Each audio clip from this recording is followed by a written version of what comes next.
In February of 2013, I was pregnant, expecting boy-girl twins, and very happy about that. And I went to my routine 30-week appointment, and we found out that our girl twin, Kendall, had not grown since the last appointment. And I was sent directly to Good Sam, had an emergency C-section, and our son, Foster, was born screaming and healthy. And then 30 seconds later came Kendall, silent, and she was resuscitated in front of us.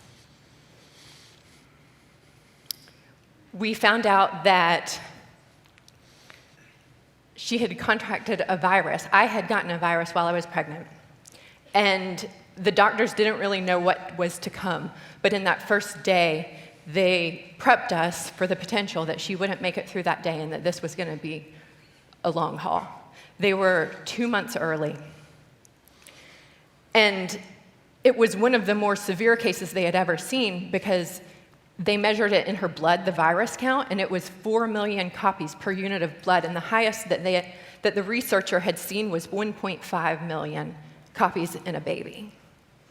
And it affected her liver, it wasn't working, and almost every other organ in her entire body was affected. It had the potential to cause brain damage. At that point, we didn't know whether or not it had affected her brain, and it could also, down the line, cause hearing loss. I sat next to her isolate in the NICU for 2 months, just putting all my hope into her liver's gonna heal, her body's going to heal. God, please don't let her brain be affected and for it to be severe. 2 months in, she was finally well enough for us to do an MRI, and the worst case news was delivered.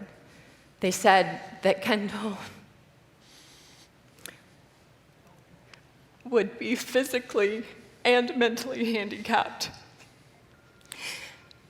And I just lost all my hope that day. I'd put it all in her not having the worst case, and here we were handed a prognosis of the worst case. And it just threw me into a place of grief.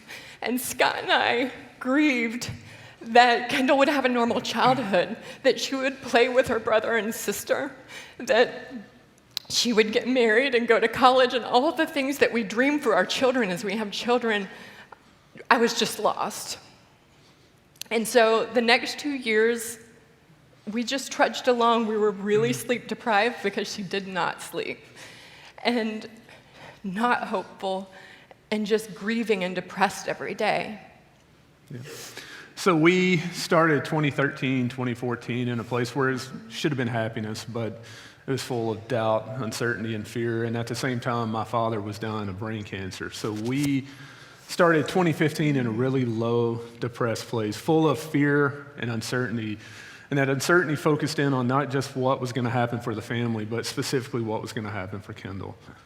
Things were spiraling out of control. We really didn't know what to do. And the only thing I can remember at that time was something has to change.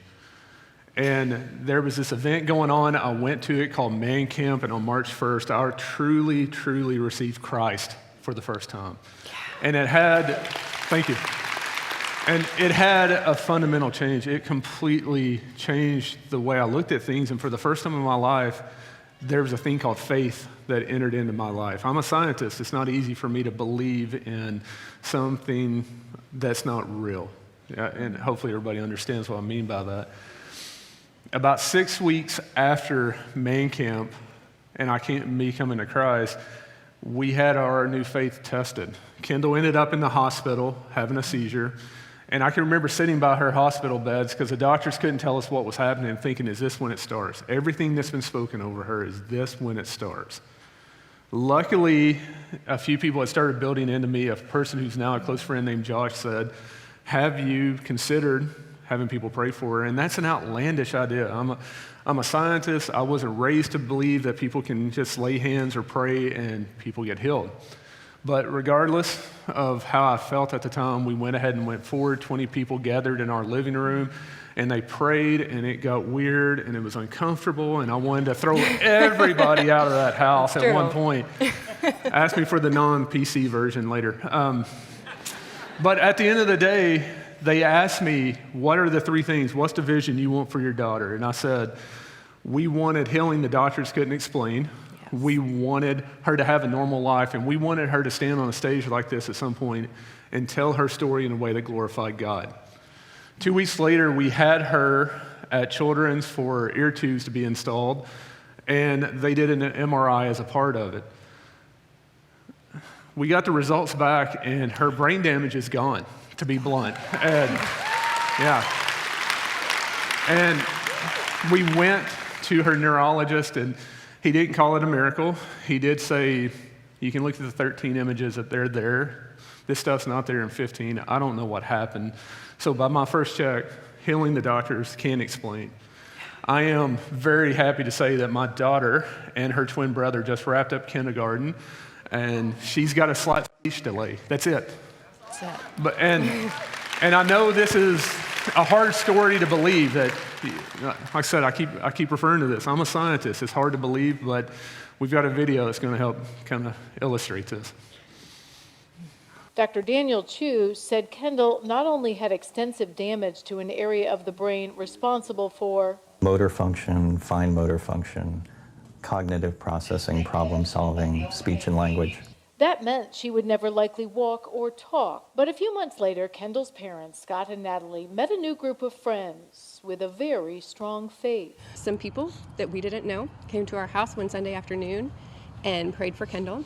It was a prayer, as you can see, they say. Now, 6 years later, that was clearly answered. Kendall is still overcoming some speech challenges due to hearing loss. But as for everything else, Literally in an afternoon of prayer, that's all been restored.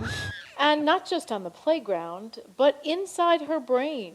Dr. Chu showed us Kendall's early MRIs, where you can see the white area of the brain that is damaged. 2 years later, the same area scanned, and it's all but disappeared. Dr. Chu says even with all his scientific training, when he looks at Kendall now, I definitely believe that there are additional forces at work in play helping us take care of these kids. so I had to ask, do you believe in miracles? Yeah, I do. She's definitely in that category.